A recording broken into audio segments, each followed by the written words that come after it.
Hello, this is Andrew with $1Million Bike, and this is a crack in this Farsports Kaze 35mm road wheel. This crack is the artifact or result of a giant pothole. There are a lot of potholes here in Chicago, and unfortunately this rim met one of them and got destroyed. This video is going to be about two things. One, the process of replacing a broken Farsports rim with a functional Farsports rim. And then the second thing we're going to talk about is the costs associated with that versus another wheel set, like a premium wheel set. And I think the reason why that's important is because most of the time, or at least when I talk to people, they are concerned about what happens if you were to break your Farsports wheel. So let's dig in a little bit.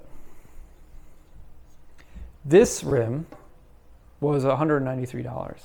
Getting it was pretty easy. Contact Farsports, you pay them, they ship it to you. Actually getting it into my hands was a relatively involved process. This happened back in April. The rim shipped from China on April 9th. I didn't actually get it at my house until June 3rd, which is almost 2 months. Some of that might be logistical stuff, given what's going on in the world right now. But mostly, I think it was based on the shipping log that Farsports bungled the shipping label. Because they got to New York, something happened with security clearance, and ended up going back to China. Then it went back to New York, and then I got it.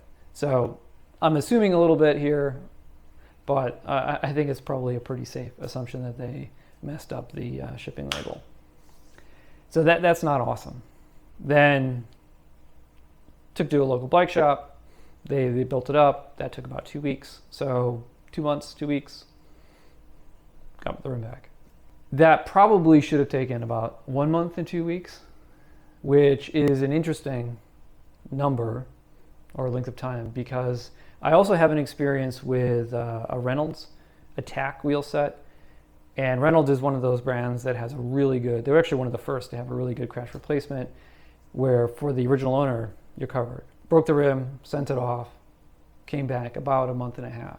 So it's not that inconsistent if Farsports can get their business together with the shipping labels. But I think that was probably a one-off, because I have lots of experience with Farsports shipping, and that's never happened before. It costs $100 to have the rim built, so all out, or out of pocket, was $293. So I wasn't able to find a direct comparison for this wheel. So I went with a 37mm Bontrager wheel set with a Bontrager hub, which isn't going to be as nice as the DT Swiss 350, but it puts Farsports in the worst possible light. I could have chosen a different wheel set, which would have skewed the numbers the other way, but I think that given the point I'm trying to make here, it doesn't matter that much whether it's negatively slanted or positively slanted, because the gist is pretty much the same. That Bontrager wheel set is $1299.98. This wheel set, if I were to buy it today, is $799. Now I didn't pay that because I didn't buy them now. I bought them a year and a half ago. But we're going to run with that number. The difference between those two numbers is $500.98. So replacing this wheel, $293, obviously that's more than half of the $500.98. So if I were to destroy this wheel again, or destroy the front wheel, I would be negative versus the Bontrager wheel set. So it's really one of those things where you have to weigh or consider, how often do you think you're going to break your wheels when you're making a purchasing decision? Because what you're effectively doing, what that $500 is a form of insurance, where you're prepaying Bontrager to insure the wheel sets, whereas with the Farsports, you're agreeing to self-insure.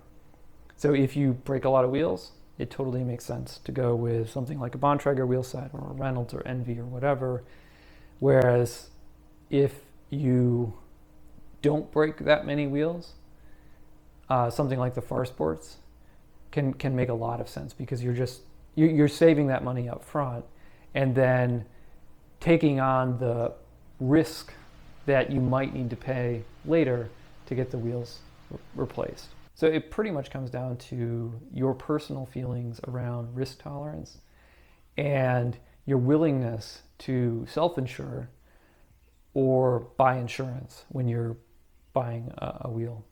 So anyway, I hope that was useful.